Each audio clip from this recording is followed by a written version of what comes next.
Hello, everyone, and welcome to another episode of Diverse Thinking, Different Learning. I am so glad that you're here. I do want to let you know that this episode does run a little long, but there was such great information shared in this conversation that I just had to keep it going. Today, we're going to talk about the importance of early language and speech experiences for the development of cognitive and academic skills.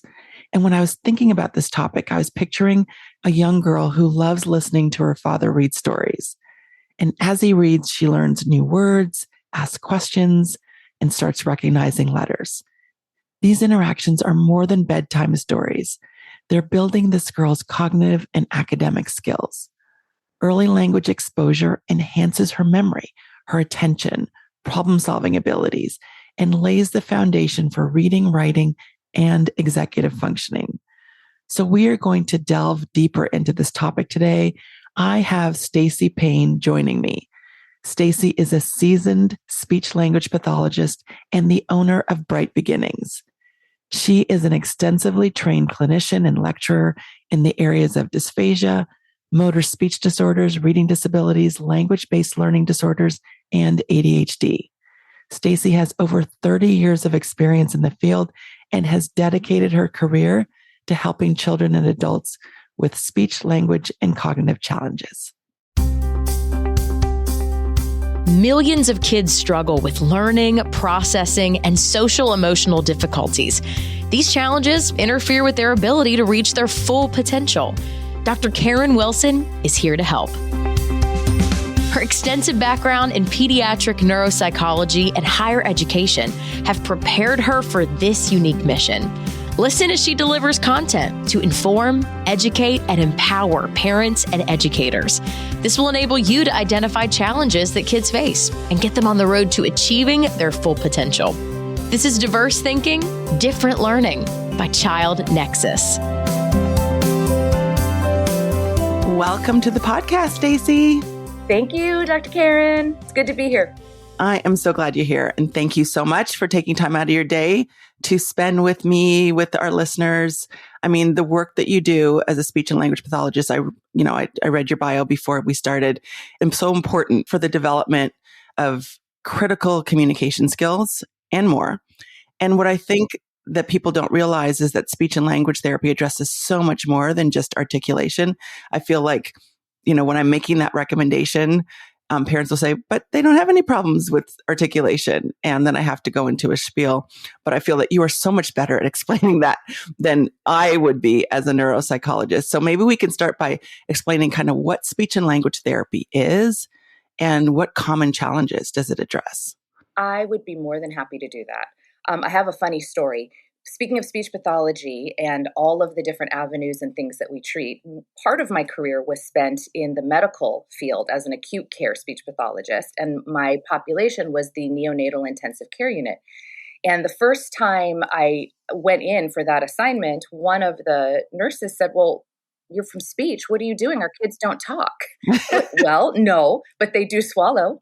And so that is also part of our field. So I like to explain speech language pathology as services, evaluation, diagnoses for things that happen above the waist, everything from the brain to the waist. So respiration, thinking, brain function, the way that our motor patterns are used for chewing and for speech, articulation. We are responsible for helping children and adults with language processing, the way they understand the world around them and what's being said or what they read. Also, the way they form those thoughts into phrases and sentences and narratives and written information and spelling, and then the swallowing component. So, our field is very, very broad, and it is much more than Sally sells seashells by the seashore. And I think that's what people think of when they think of a speech therapist. We go by a lot of different names, but you nailed it. It is speech language pathology. Our entry-level degree is a master's degree, and that degree is in what's called communicative disorders.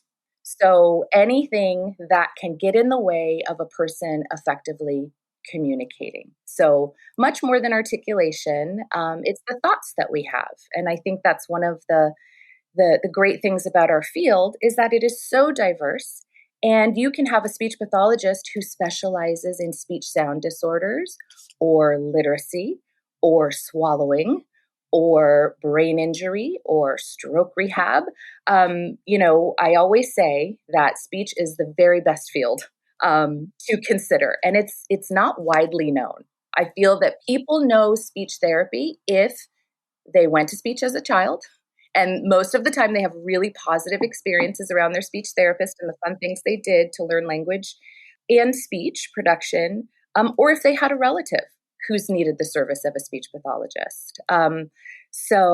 And I will plug, May is Better Speech and Hearing Month. So it is our month. So this is very fitting to be talking about this in the month of May. It's very exciting. I'm so glad we're having this conversation because so many of the things that you said really help, I think, people understand when you talk about language and communication. It again speaks to the idea that we're working on more than just articulation, and our brains are not made up of parts working in isolation, right? The brain regions are connected and rely on input from other areas to efficiently process information. When you think about a person, telling about their day, explaining a story to another person. There are so many processes that go into that. There's motor, like you mentioned, there's the organization of language, there's the sounds that are coming out. And so auditory processing, visual processing, all impact cognition and reading by, as you've talked about. Absolutely. It is very multifaceted. And it really does begin very early. It begins in infancy. One thing that I didn't mention is the nonverbal communication. That's a huge component of communication. So we're not just talking verbal. Children who are nonverbal can have a very broad language capabilities with understanding, which is what we call receptive language, or expressing the way that they express themselves. It might be manual with sign language. It might be the use of an AAC device. The brain is so complex and so beautifully wired, and there are a lot of modalities that we as humans can use to communicate what's on the inside. And I think that is the beauty of the field that I've chosen. And that's, it really taps into what makes us unique as human beings, is that ability to convey who we are intrinsically with the world, with the people we love, the people we meet. It may be through traditional means, and it may be through ways that we don't expect to see, like an AAC device or a speaking device. But yes, the brain is beautifully wired and everything is connected. And as I said, it starts when you are in infancy. So the brain is so beautifully mapped and hardwired to take in language and speech sounds and form this beautiful roadmap that we then build on as we grow and develop into adulthood. So when a baby is born, they learn very quickly to localize and recognize the sounds of the voices of their people, their caregivers, and dad. As their vision develops, they start to make that eye connection with the caregiver, with the feeder, and there begins to be this beautiful dance of you do something and I do something. And that's that turn taking that's involved in language, right? And when your baby looks at you when they're at the breast or getting a bottle, you have that moment of connection where you see each other. That's the start of language. That is really the start of language. Language is give and take. It's my turn, your turn. It's sharing ideas and experiences. So from the very earliest moments of eye gaze, the baby might start to coo and you respond by saying something back. Yes, mommy hears you. That's right. I love you. And the baby will respond. The beginnings of social language and turn taking.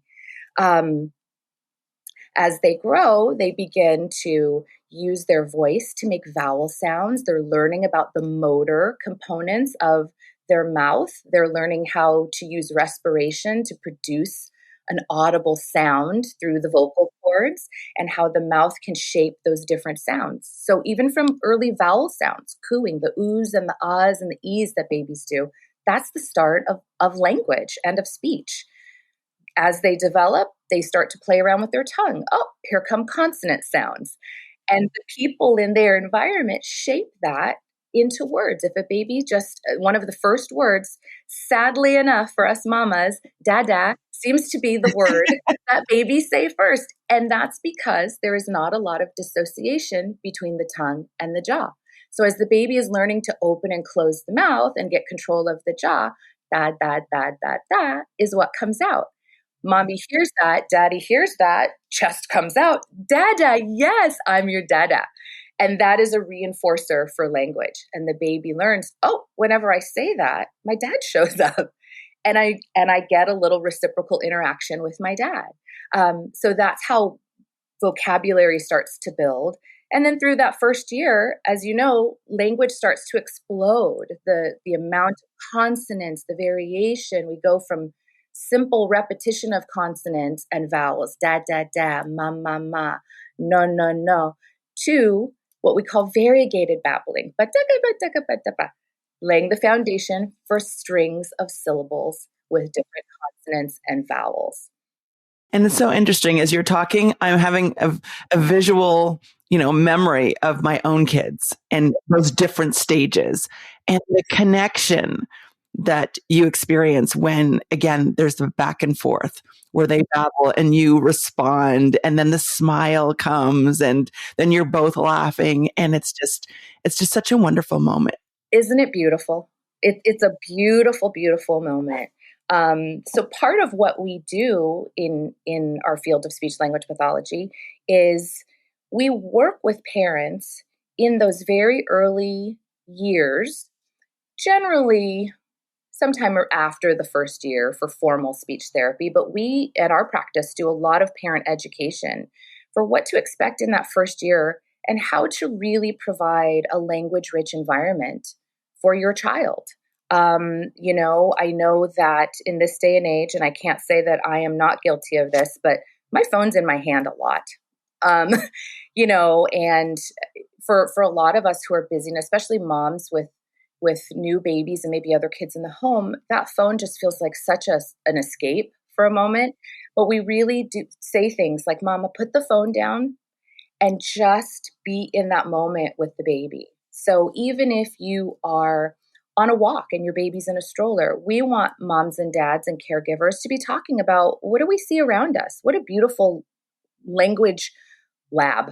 A great opportunity to teach when you're out in the world. One of the things I always cringe when I see, and in LA, we do have a lot of pollution, so I get it, is when a baby is in a stroller and there's a blanket covering the stroller. That baby is missing out not only on visual development and depth perception and colors and how we're getting closer to an object and providing opportunities for the brain to really make those kinds of connections to the world in which we live. But you can talk about trees. There's a dog that we're going to stop. We're going to go. The sun is shining. Let's say hi to people passing by.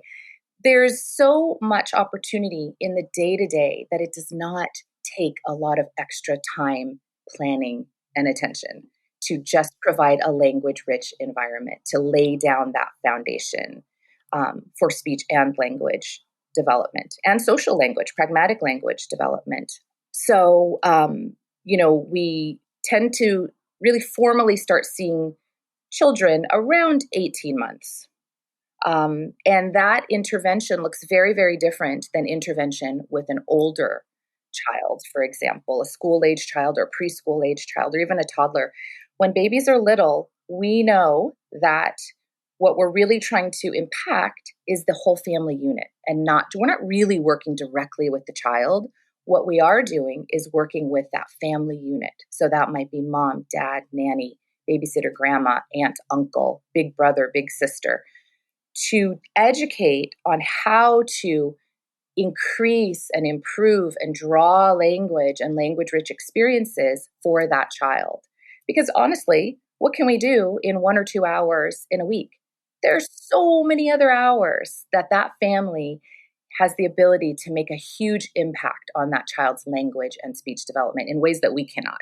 So if we Absolutely. can empower the family, then we've done our job, because it's that carryover and that day-to-day experience. And that could be for speech and language. It could be for reading. It could be for cognitive development. The brain requires repetition to learn a new skill and develop a neural pathway. Right. And so it starts from very, very young. Right. And it's interesting because you talk about how it starts from very young, and I absolutely have seen it in the lives of obviously the kids that I work with, but also with my own children. How, language can just explode, particularly when you're exposing them to a number of different kinds of interactions and conversations. I started having conversations with my kids before they could talk. They're in the grocery cart and we're going through the aisles. I'm like, oh, look at this banana, look at this apple. I'm going to put this in my cart before, my kids were even able to formulate language. And I remember being stopped by someone in the grocery store saying, I just love that you are talking to your child while you're going through the grocery store. I just think it's so wonderful.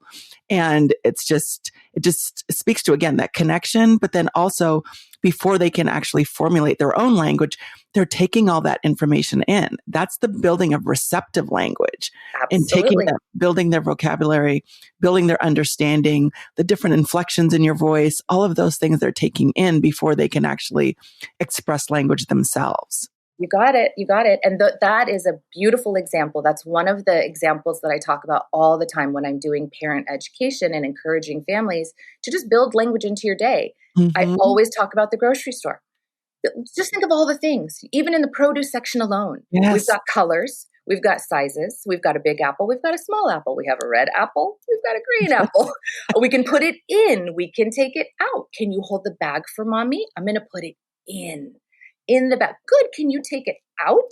You can do it sorting laundry. What a beautiful way to learn about categorizing by color. The reds go here, the whites go here. Beautiful concepts that are going to carry that child through, certainly through their academic career. That is so foundational, and it is what everything is built on. Mapping, like you said, of language. You've got to understand it before you can produce it. So the brain is doing all of this work, particularly between birth and 3 years. So you don't want to miss a moment. You don't want to miss an opportunity to really load that brain that is so receptive to organizing all of that information. I had a mom come in yesterday. She was a mom of a little girl that I saw in infancy who was having some swallowing difficulties and feeding difficulties. And she came back to say, okay, she's not really using any words. She's 15 months old. I'm a little bit concerned. And so time for a conversation. The little girl is in a home where English, Spanish, and Farsi are spoken. And the question is always, do I stop one? Do I just focus on Spanish or English? My answer is always, absolutely not. It is a gift, and the brain is so capable of organizing all of that information. And the one tip that I had for her, and I think it's good for listeners too to know, and other professionals, is from a speech pathology perspective, we want that exposure to different languages. But there are a couple of rules of engagement that seem to result in the best outcomes, and that is to have each language used by a different individual. So mom's language of origin, native language is Spanish, use Spanish. Dad speaks Farsi, use Farsi. Nanny speaks English, she can use English. There's no rule that you can't switch into another language. However, you don't want to combine those languages into one sentence. So we don't want to use Spanglish. We don't want to say, quieres, or do you want agua? Or do you want cold agua? That we're imposing the rules of English with a Spanish word. That's not how Spanish would be spoken. We would put a modifier, an adjective in Spanish after a noun. It's different in English. So for the brain to really map out those differences and match the sounds and the sound code of English with this, what we call the syntax, or the way the sentence is structured in English, those sounds in my brain go with English. The other sounds and words and vocabulary in Spanish are mapped out a different way when I produce a sentence. I have no idea about Farsi, but I'm sure that it's different. You put language X in there. They're all different. Every language has its own rules. But a child's brain, particularly in the first 3 years, then extending to the first 5 years, is absolutely wired for that very thing. In Europe, kids speak 6 languages. Like, I don't know what we're doing over here, but, the brain is capable. So we always say, yes, please, it's a gift. Culturally, it's a gift. For identity, it's a gift. To engage in the world in a broader fashion, it's a gift to speak multiple languages, but just try to keep them separate when you're using them. And that's an easier way for kids to learn language. So that's a little aside. But it comes up a lot. We're in LA, a beautiful multicultural, multilingual community. So we hear that a lot in our practice. Right. And I love that. The brain is capable. And we know about the research in bilingualism and its impact on the brain. And so we know that that's important and can actually enhance a lot of cognitive processes. And one of the things I'm thinking about, we talked about how important it is to, provide that language rich environment early on and to have those conversations and continue talking and building that connection, those connections in the brain, and also the interpersonal connections while you're having conversations with your very young child.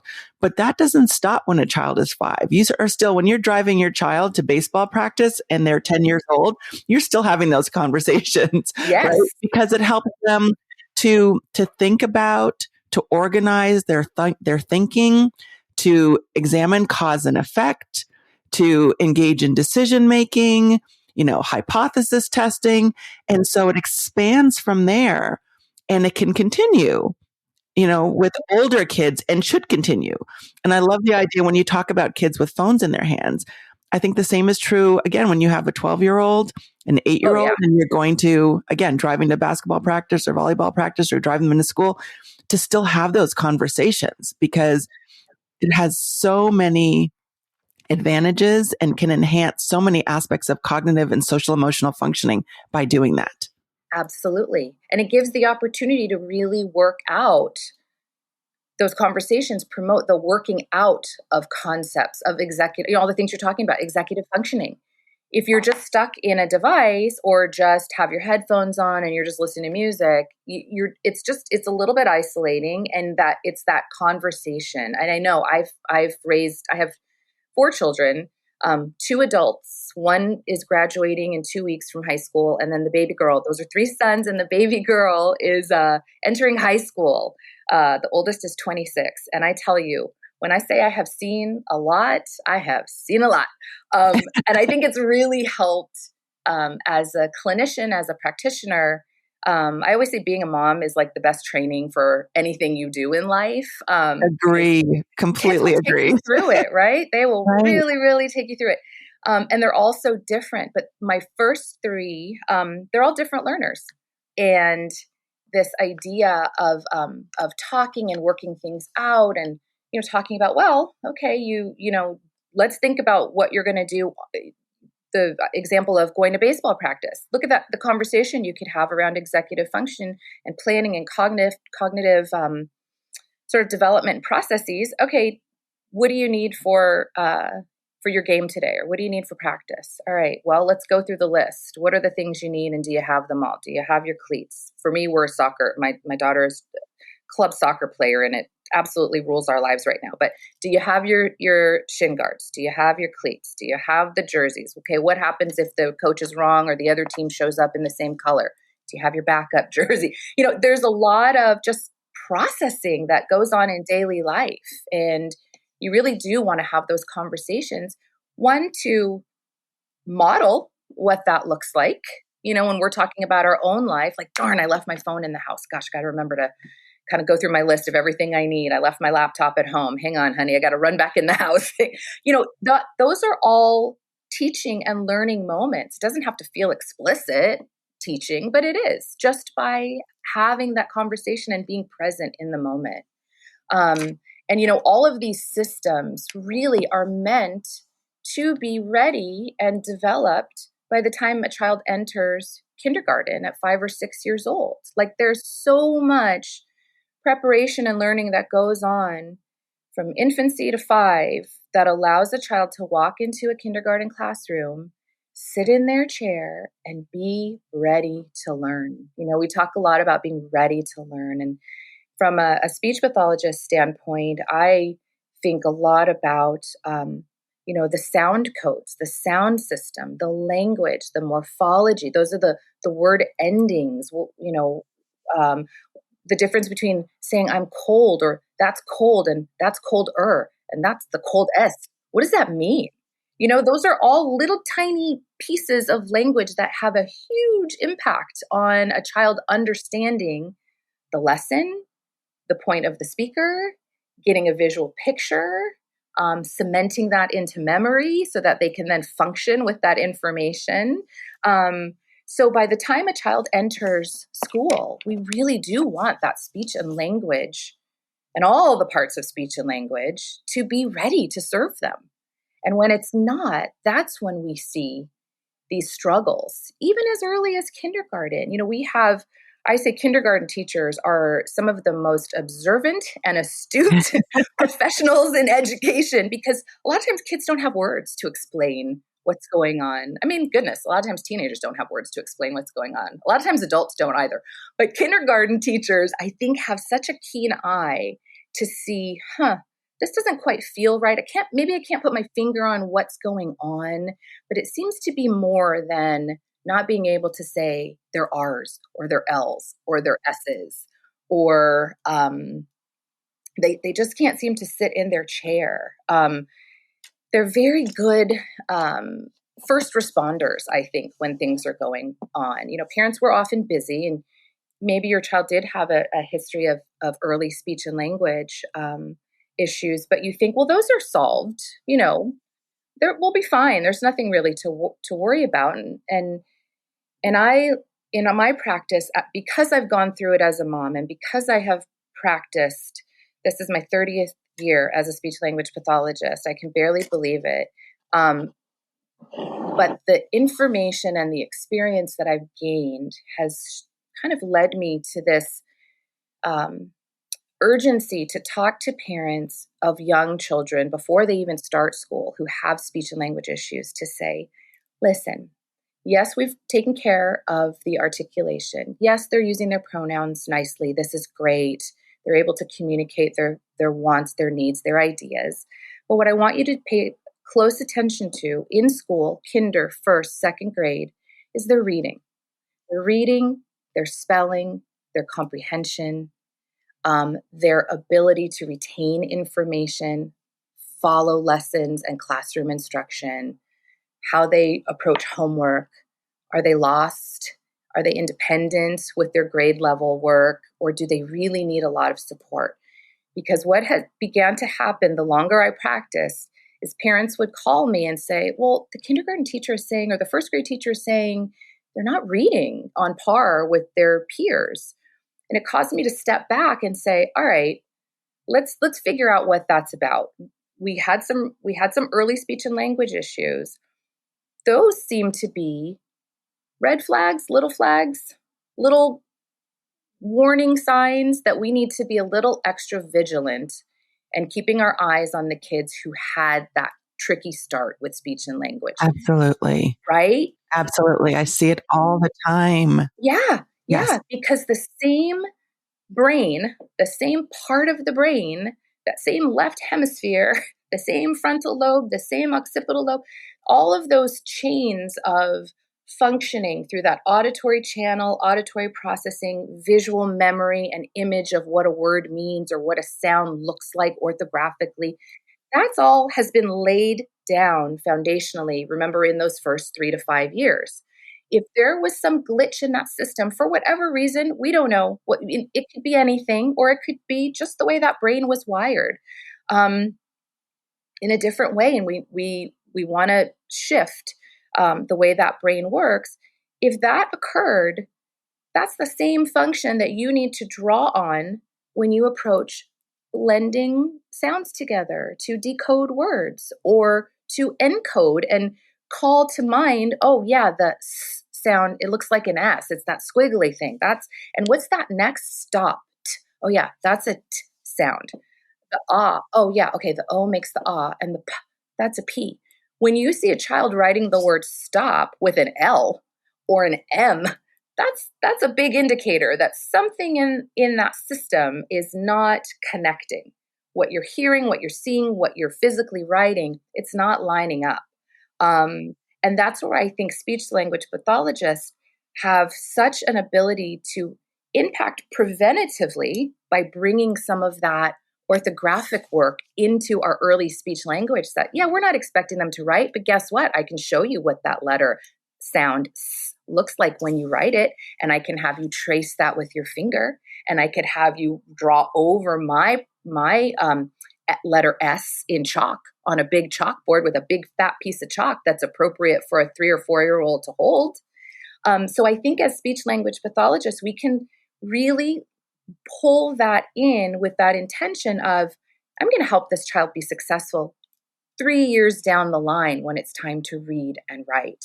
And I think sometimes as professionals, we forget that part. We have our goals. We know what we want to address. The presenting issue was unclear speech and language deficit. And that's what we're going to work on because that's what we're here for. But let's, in our mind, be intentional about what we can pull into those sessions so that we're setting up that child for future success because it's all linked. It's all linked. Absolutely. Yeah. And I think you beautifully kind of described the connection between, early speech and language experiences and delays and later literacy challenges. It makes me think of kids with dyslexia who get diagnosed in first grade, third grade, sixth grade sometimes, and the early markers of reading issues where there are early struggles with phonemic awareness, with sound, speech discrimination.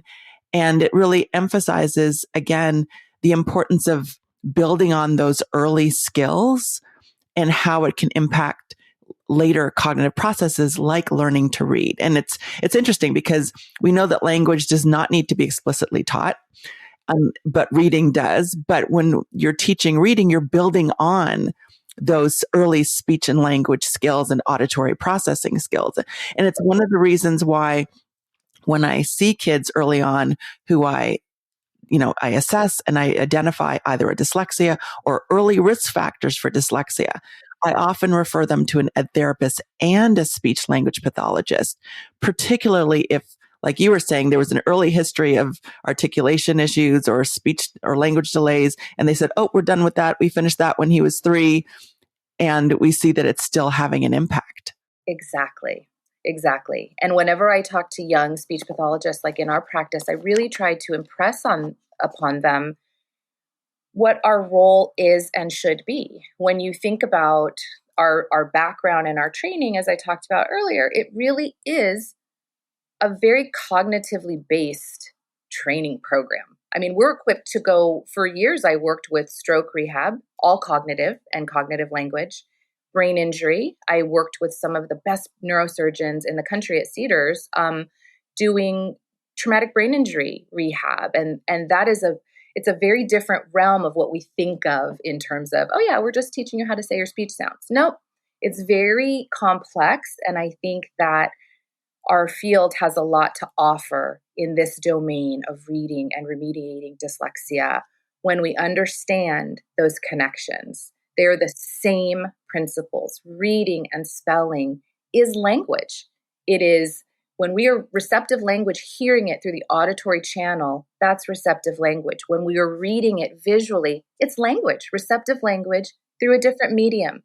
When we are writing, spelling, producing narratives, writing stories, that's expressive language, different modality, not with our mouth or with our hands to manually sign, but on the page.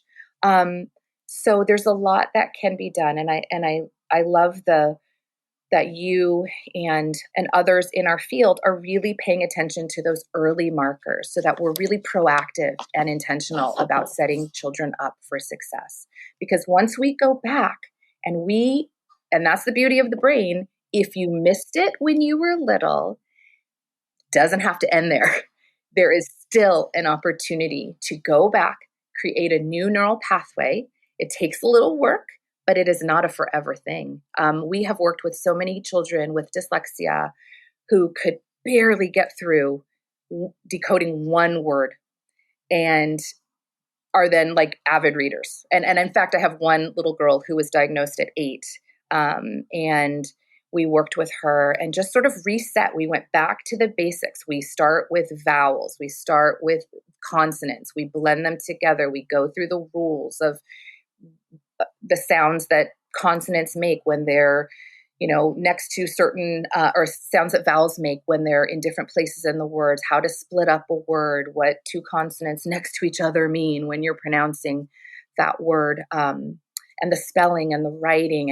And we work a lot with a metronome because we want things to be automatic. We don't want it to be laborious so that when you look at a word and you say, no, we want it to come out. So we want to make those fast neural connections.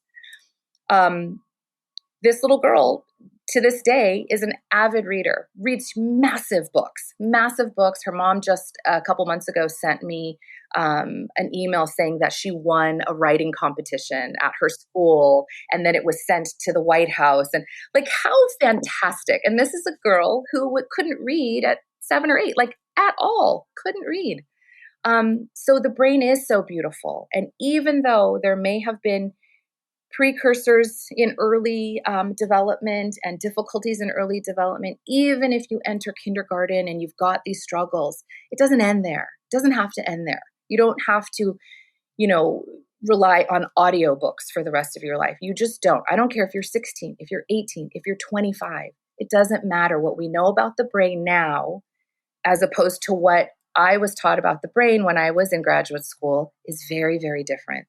We know how much neuroplasticity there is and how the brain can still learn to do new things in different ways. Absolutely. And that really is the beauty and the gift of neuroplasticity, the ability of the brain to reorganize, to change, to become more efficient at something that was really hard just by being exposed and experiencing, processes in a different way. Absolutely. Absolutely. It's a beautiful thing. And it's exciting. It's very exciting work. Very, very exciting work. And, you not only see the benefit in terms of language processes, we talked about expressive language and receptive language and improvements seen there, improvements in reading and writing, but you also see improvements in self-confidence and a child's ability to communicate their needs, their ideas. Mm-hmm. Advocate for themselves. Yes, their ability to form connections with other people.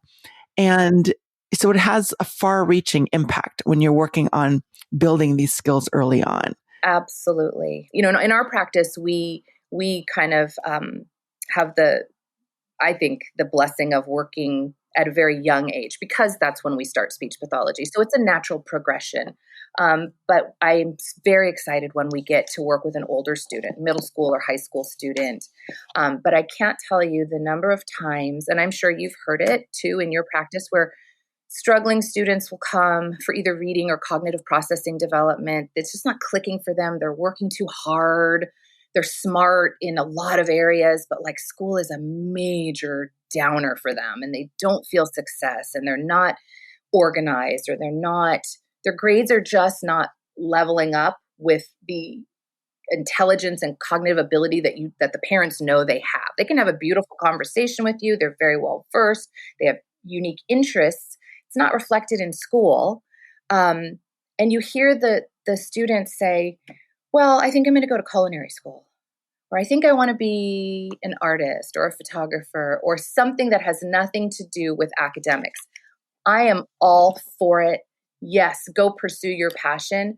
But as you talk, it's not really the passion, but it's what they think is accessible to them and what's available because they have taken on this mantle that I'm just not good at school. I'm not smart.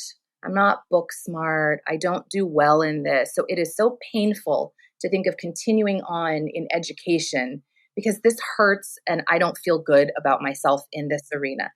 That is the heartbreaking part of it for me, is that sense of limiting, that self-limiting because a particular set of skills is underdeveloped. Right. When we know that we can access change, we can actually develop that. It does not have to be that way.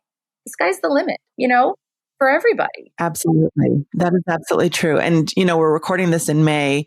Summer is approaching, and that's such a great time to build on those skills because, you talked about busy parents and busy kids. They're in school all day. Sometimes when kids are struggling, it's really hard for them to spend a whole day at school and then go to speech in the afternoon. Very fatiguing. You have to do it. Many kids have to do it and they do it. But summer can also be an opportunity to build those skills in unique ways. I'd love for you to talk about, some of the things that you're working on at Bright Beginnings that target some of the learning challenges and other processing issues that kids face. Yeah, absolutely. So we do, I'm a mom. I just exhale when I know that like last day of school is right around the corner. Because especially now that my kids are a little older. Now I didn't exhale that way when they were little in schools, because that meant I had to drive around, go to find a million camps. And so I know that it's hard for parents out there.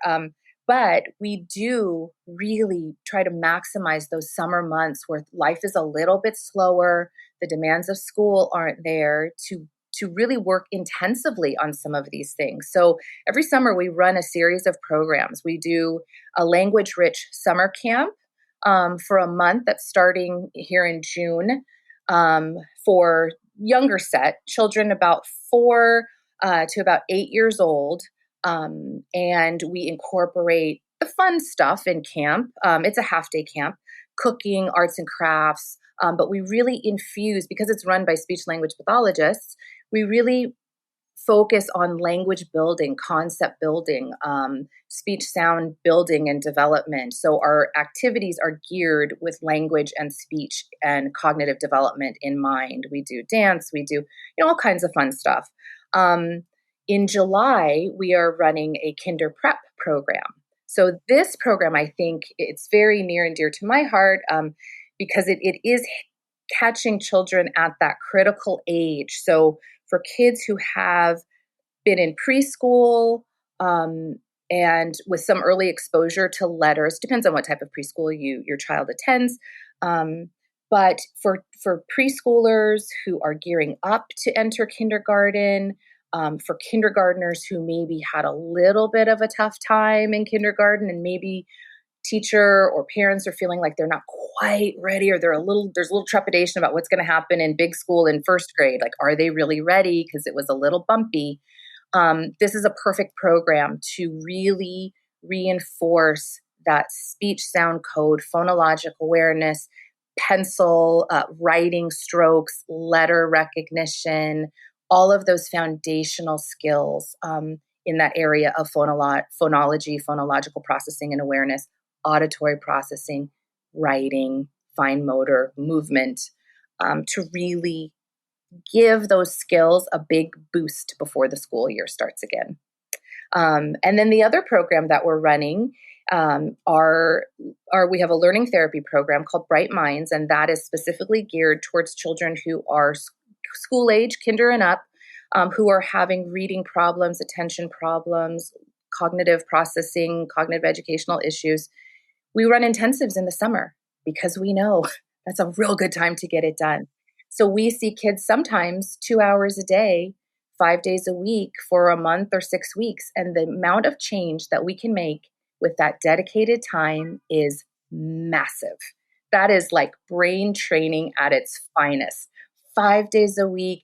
And it's not a drag. It really does feel like brain games. There are a couple of really wonderful programs that I love in the area of cognitive processing. They're very, very comprehensive. One is the PACE program by Dr. Ken Gibson. Another is the AMPS program by Dr. Doug Steffi. And it touches a variety of areas: visual processing, auditory processing, logic and reasoning, attention and memory, math calculations. We work with a metronome to really get those skills just at the automatic level. That way, when your first day of school, you're sitting in your chair, it doesn't need to be like the last year of school. We don't need a repeat. We can prepare the mind, the brain, the body to approach that year with a whole different set of successes. We just don't need to continue down the path. So we love summer. Summer's like, for us here, it's probably busier than the rest of the year. So yeah, we love summer, and we like to have a fun theme. Our theme this year is pirates. So kids love it. I know. I tap into my crafty side, and somehow I have to figure out how to make a shipwreck in our waiting room. I got 2 weeks. That's exciting. And like you said, it's such a critical time, and that time can be used to really help develop skills. And just imagine the gift of being able to enter kindergarten, first grade, second grade with those better developed skills. That is a gift to them as well. It's a gift. It's a gift to them. It's a gift to the family. I've got different learners. It's stressful. It's really stressful. Imagine seeing your child learning easily and efficiently. That's how we want them to learn. Easy and efficient. Yes. Yeah. Stacy, it has been an absolute pleasure having you on the podcast today. I mean, I can hear the motivation and the passion in your voice. It's clear in your work. And for a long time, I mean, I've known you for a while. I've been really impressed with your dedication and just your passion for helping children and families. And the joy that you experience in doing that really comes through. Yeah, I love what I do.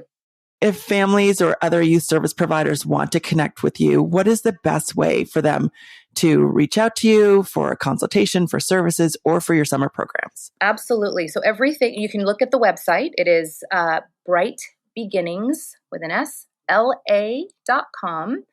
Website has a ton of information. You get a feel for what we're about.